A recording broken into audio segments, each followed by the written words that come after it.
চারজন চারজন পাঁচজন আছে, ঠিক আছে? সবাই হিন্দু ধর্মের, তাই না? আচ্ছা, আমাদের ইসলাম ধর্মের যেই যে আলহামদুলিল্লাহ বললাম সবাই, ঠিক কিনা? এখানে যারা উপস্থিত আছে আমাদের যারা ছাত্ররা, সবাই কি সুস্থ? বাড়িতে অনেকের আত্মীয় স্বজন, কিন্তু কিন্তু আমরা সবসময় বলি আলহামদুলিল্লাহ। কেন? আজকে যদি তোমার নাম কি? জান্নাতুল মাওয়া তুরি বা তুরি নাকি? আচ্ছা, তো এখন যে এই যে সে বলছে তার নামটা, তুমি কেমন আছো? আলহামদুলিল্লাহ ভালো আছো, সে বলতেছে। সে দেখা যাচ্ছে যে আমাদের যে ফেরেশতারা আছে, হ্যাঁ, ফেরেশতাদের তো একটা কাজ নির্দিষ্ট করা আছে, আছে না? আমাদের দুই কাজে আছে না?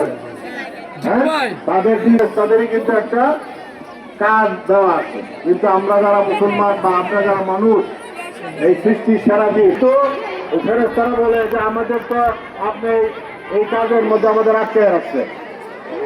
কিন্তু এই যে দেখেন আপনার সৃষ্টির সারা জীব, এরা অনেক রকমের ভালো কাজ করে, খারাপ কাজ করে, চুরি করে, ডাকাতি করে, বিভিন্ন রকমের অপকর্ম করে। হ্যাঁ, তখন বলে যে দেখো আমি সৃষ্টির সারা জীব বানাই, সেই জন্য এই চুরি, তখন কেমন আছো? তখন চুরি বলতেছে আলহামদুলিল্লাহ। অথচ চুরি কিন্তু দৌড়াইতেছে ডাক্তারের হেসাবে, তার মা অসুস্থ, ঠিক আছে? আল্লাহ পাক তখন প্রমাণ দেয় ফেরেশতাদের। ফেরেশতারা এক সময় কিন্তু এরকম আমাদের মতো উন্মুক্ত ছিল, কিন্তু তাদেরকে পরে বন্দী করা। অক্সিজেন, আর আমরা গাছকে কি দেই? Carbon die oxide. হ্যাঁ, 11,000 লিটার,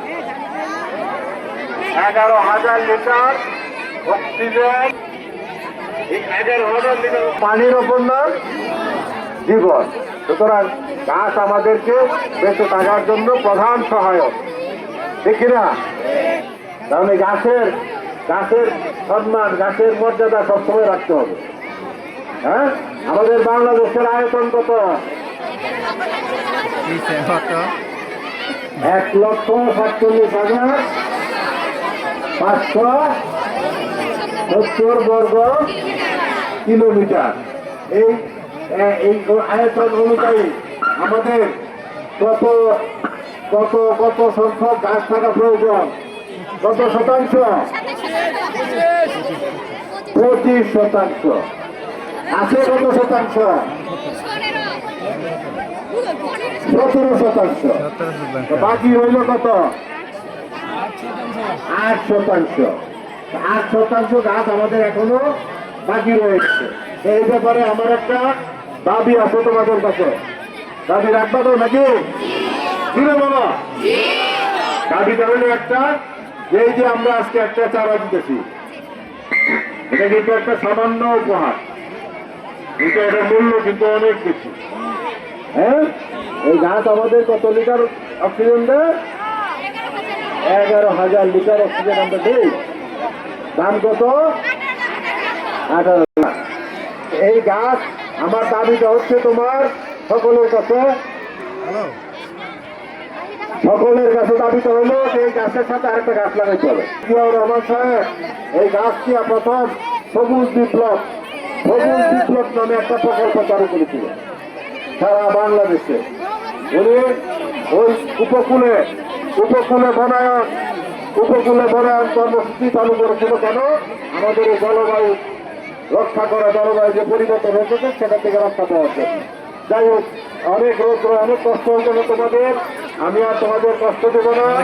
আমাদের সকলকে অভিভাবকের কাছে,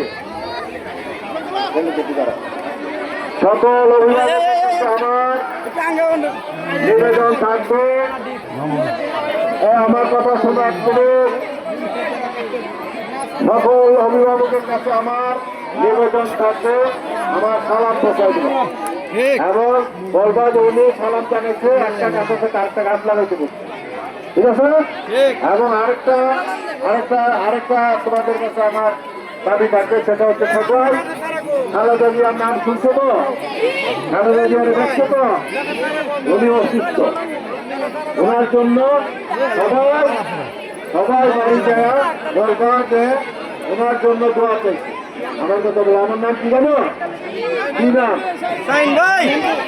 আচ্ছা, উনি বেগম খালেদা জিয়ার জন্য দোয়া চাইছে, ওনার সুস্থতা কামনা করে, এবং উনি সবাইকে সালাম জানাইছে। আব্বা আম্মা ওর যারা আছে সকলকে আমার সালাম জানাইবা, আমি আমার জন্য দোয়া চাইবা এবং আমিও সকলের জন্য দোয়া করি, ঠিক আছে? কারণ গাছ হচ্ছে, এটা হচ্ছে গাছ সর্বোপরি হচ্ছে, এটা হলো সবচাইতে দাঁড়িয়া। এই গাছটা যতদিন ফল দিবে ততদিন তুমি সবচাইতে দাঁড়িয়ে সব পাবে।